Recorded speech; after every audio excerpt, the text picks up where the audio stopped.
Hello students, very warm welcome to Infinity Learn need by Shri Chaitanya. आज मैं आप बच्चों से डिस्कस करने वाली हूँ बायोलॉजी में, स्पेसिफिकली बॉटनी वाले पोर्शन में। दो क्वेश्चन में आपको बहुत ही प्रॉब्लम फील हुई होगी एंड दो क्वेश्चन ऐसे हैं जिसकी आंसर की भी आप मैच करेंगे तो आपको कहीं पे कुछ आंसर मिलेगा, कहीं पे कुछ आंसर मिलेगा। तो बहुत सारे बच्चे ये क्वेरी लिख रहे थे कि हमें इस क्वेश्चन का कौन से आंसर को कंसिडर करना चाहिए। तो आई थॉट कि आपसे रूबरू होते हैं ये दो क्वेश्चन के बारे में डिटेल में मैं आपको समझाती हूँ कि क्वेश्चन एनसीईआरटी में कहां से पिक किया हुआ है एंड इसका आउटलुक क्या होना चाहिए। देखिए, बायोलॉजी के साथ में एक्चुअली प्रॉब्लम ये है, it is a theoretical subject. तो पढ़ने वाला उस लाइन को कैसे परसीव कर रहा है, बेस्ड अपॉन दैट आपके आंसर जो है वो वेरी हो रहे हैं and that depend upon person to person. जैसे कि हम क्वेश्चंस के साथ में इसको डिस्कस करेंगे। पहला क्वेश्चन जो आपने नीट 2024 में विटनेस किया है, माइटोकॉन्ड्रिया वाला क्वेश्चन। बच्चों, ये क्वेश्चन तो आपको ज़ूलॉजी वाले पोर्शन में दिया हुआ था, लेकिन ऑफ कोर्स ये साइटोलॉजी का सवाल है तो बॉटनी से ही हम इसको समझते हैं। तो आपको दो स्टेटमेंट्स दी हुई है इस क्वेश्चन में। Mitochondria and chloroplast they both are double membrane bound organelle. मैंने स्निप लगाया है पेपर से एज इट इज निकाल करके, ठीक है। तो दोनों ऑर्गेनेली को हमें डबल मेम्ब्रेन बाउंड दिया है। स्टेटमेंट नंबर 2 कहता है कि इनर मेम्ब्रेन जो है माइटोकॉन्ड्रिया की, it is relatively less permeable as compare to chloroplast. As compare to chloroplast लिख दिया है। पहले हम जानते हैं कि इस क्वेश्चन को एनसीईआरटी में कहां से पिक किया हुआ है। तो एनसीईआरटी का पेज नंबर 98 पे हम चलते हैं बच्चों।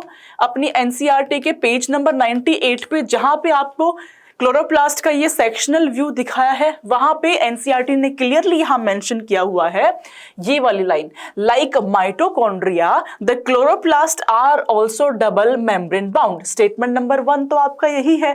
जब भी ऐसी स्टेटमेंट होती है तो ऑब्वियसली इसकी नेक्स्ट लाइन को हम जरूर पढ़ेंगे। तो फर्स्ट स्टेटमेंट तो यहां से हमें ठीक नजर आ रही है।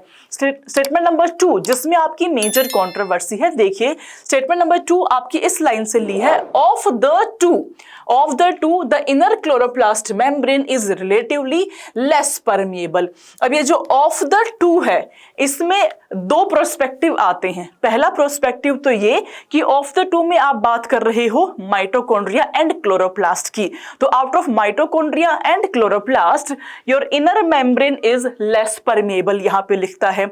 दूसरा प्रोस्पेक्टिव ये आता है कि ये of the two mitochondria and chloroplast को ना बोल करके दो मेम्ब्रेन की बात कर रहा है कि out of the two membranes, outer and inner membrane, your inner membrane is less permeable. तो इस दो प्रोस्पेक्टिव होने की वजह से इस क्वेश्चन के आंसर आपको अलग अलग देखने को मिलेंगे। वापस से आते हैं अपने क्वेश्चन के ऊपर। क्वेश्चन आपको कह रहा है inner membrane of mitochondria is relatively less permeable as compare to chloroplast, ठीक है। तो अगर तो हम इस लाइन को ये मान करके चले कि ये ऑफ द टू में हम माइटोकॉन्ड्रिया एंड क्लोरोप्लास्ट को लेकर के चलते हैं तो उस केस में तो ये स्टेटमेंट आपकी ठीक हो जाती है। लेकिन अगर हम ये मान के चले कि ऑफ द टू में दो मेम्ब्रेन की बात कर रहा है, आउटर एंड इनर मेम्ब्रेन की, उस केस के अंदर स्टेटमेंट नंबर 2 आपकी इनकरेक्ट हो जाती है। आप मुझे कमेंट्स में बताना कि आपके हिसाब से ये स्टेटमेंट नंबर 2 करेक्ट होना चाहिए या इनकरेक्ट होना चाहिए। चलते हैं सेकंड क्वेश्चन के ऊपर। सेकंड क्वेश्चन आपका ये वाला सवाल जो बॉटनी वाले पोर्शन में दिया हुआ था, इस क्वेश्चन में भी बहुत डिफरेंट आंसर्स आपको देखने को मिलेंगे। क्वेश्चन है आपका, in an ecosystem if the net primary productivity, आपको एनपीपी दिया हुआ है, that two of first trophic level that is 100x, okay, what would be the GPP of the third trophic level of the same ecosystem. आपसे ये सवाल पूछा है। अब ये क्वेश्चन कहां से पिक किया गया है? अपने इकोसिस्टम वाले चैप्टर से उठाया गया है। एनसीईआरटी पे चलते हैं। एनसीईआरटी में अगर मैं आपको समझाऊं इकोसिस्टम वाले चैप्टर के अंदर, जहां पे आपको जीपीपी एंड एनपीपी को एक्सप्लेन किया हुआ है, पहले हम समझते हैं कि जीपीपी होती क्या है। तो बच्चे बेसिकली आपको यहां लिखा हुआ है कि जो रेट ऑफ बायोमास है प्रोडक्शन का, उसको आप प्रोडक्टिविटी कह रहे हैं और एक्सप्रेस किया जा रहा है इस टर्म्स में। सो इसको आप डिवाइड कर पा रहे हो जीपीपी एंड एनपीपी में। तो क्लियरली एनसीईआरटी लिखती है GPP which is gross primary productivity of an ecosystem is the rate of production of organic matter during photosynthesis, which means जो आपके प्रोड्यूसर्स प्रोड्यूसर्स के अंदर जो प्रोडक्टिविटी है उसको आप जीपीपी कहते हैं। ऑफ कोर्स जितने भी प्रोड्यूसर्स है वो रेस्पिरेशन में एनर्जी को यूटिलाइज करते हैं, तो जब भी आपके नेक्स्ट ट्रॉफिक लेवल पे पास होगा तो that will be GPP minus respiratory losses. तो जो जीपीपी माइनस रेस्पिरेटरी लॉसेस गया है that will be your net primary productivity, और we can also call it NPP. यही सेम चीज एनसीईआरटी लिखती है, as considerable amount of GPP is utilised by plants in respiration, GPP gross primary productivity minus respiration will be your net primary productivity, which means NPP is the available biomass for the consumption to heterotrophs. Okay, चलिए अब आते हैं अपने question पे वापस से। Question में हमें NPP दिया है फर्स्ट ट्रॉफिक लेवल का, एंड आपसे पूछा है what will be the GPP of the third trophic level.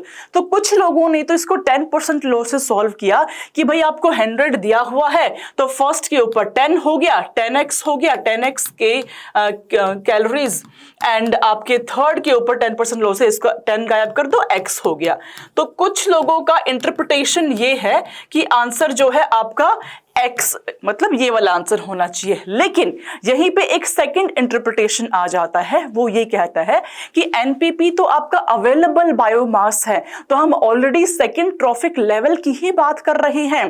तो अगर आप सेकंड ट्रॉफिक लेवल के हिसाब से देखें कि जो हमें क्वेश्चन में दिया है ये ऑलरेडी सेकंड ट्रॉफिक लेवल का अमाउंट है, तो थर्ड ट्रॉफिक पे इसका 10% निकाल लो, उसके हिसाब से आंसर मेरा 10x होना चाहिए। ठीक है, तो इस क्वेश्चन के ये दो इंटरप्रिटेशन निकल के आते हैं। हालांकि हमें ये लगता है कि इसका आंसर ऑप्शन नंबर 3 ही होना चाहिए, क्योंकि आपको एनपीपी ये दिया हुआ है, जीपीपी आपसे थर्ड ट्रॉफिक लेवल का यहां पे पूछा हुआ है। आपके हिसाब से इसका आंसर क्या होना चाहिए कमेंट्स में जरूर बताना। तो ये दो क्वेश्चन जो थे आपके एनसीईआरटी में, मैंने आपको स्निप दिखा दिया कहां से आपके दो पहलू निकल करके आते हैं, क्योंकि बायोलॉजी में स्पेसिफिकली हम देखें इंटरप्रिटेशन डज मैटर, और उसी के बेसिस पे आपके क्वेश्चन का आंसर चेंज हो जा रहा है। अब एनटीए के हिसाब से कौन सा इंटरप्रिटेशन मायने रखता है, ये बात देखने में बड़ा मजा आएगा। आपको दोनों क्वेश्चन के आंसर क्या फील होते हैं आप कमेंट्स में जरूर बताना मुझे। एंड अगर आप चैलेंज करना चाहते हो एनटीए के आंसर की को, तो आप उसको चैलेंज भी कर सकते हो। डिस्क्रिप्शन बॉक्स में आपको वो जीमेल आईडी, वो आईडी प्रोवाइड करी हुई है। ठीक है बच्चों, इसी के साथ में अलविदा लेती हूँ आपके साथ में, मिलते हैं किसी नेक्स्ट सेशन के अंदर। तो hit the like button, share it with all your friends, and do not forget to subscribe our beautiful channel. मिलेंगे नेक्स्ट क्लास में। Thank you so much for having me. Bye kids.